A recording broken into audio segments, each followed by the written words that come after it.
My sources in Malawi, the ruling party, the Democratic Progressive Party (DPP), have told me that President Professor Arthur Peter Mutharika is asked Vice President Dr. Jane Ansah to resign immediately, and that this demand is part of something larger and more troubling, as a small circle of the president's most trusted allies is quietly formed an informal governing council, assumed control over key executive decisions, and is now actively working to consolidate power and block any constitutional succession that falls outside their sphere of influence in Kabul. Salabina mashoko ari kuda pangwa ino achibva kuMalawi. Ndotiva subscriber walaika wotina on the bell icon. Timina paindo ya hopo chikwana ntrambira chiti.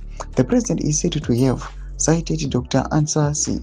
December 2025 trip to Britain, where she attended her husband's birthday in Nottingham as the trigger.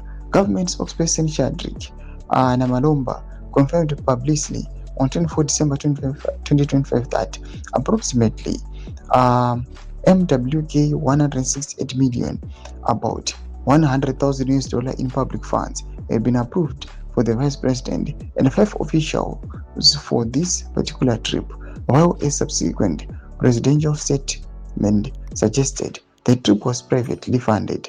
However, sources say the move is rooted in a deepening power struggle within the ruling party over who will succeed Mutharika. There are many who realize that at his advanced age, Mutharika may not complete his term to 2030. One source within DPP said to me this morning. The source added that because Malawi's constitution stipulates that when a president is incapacitated or dies, the vice president automatically takes over to finish his elected term. Factions within Mutharika's inner circle are pushing to remove her, to block that succession pathway for her.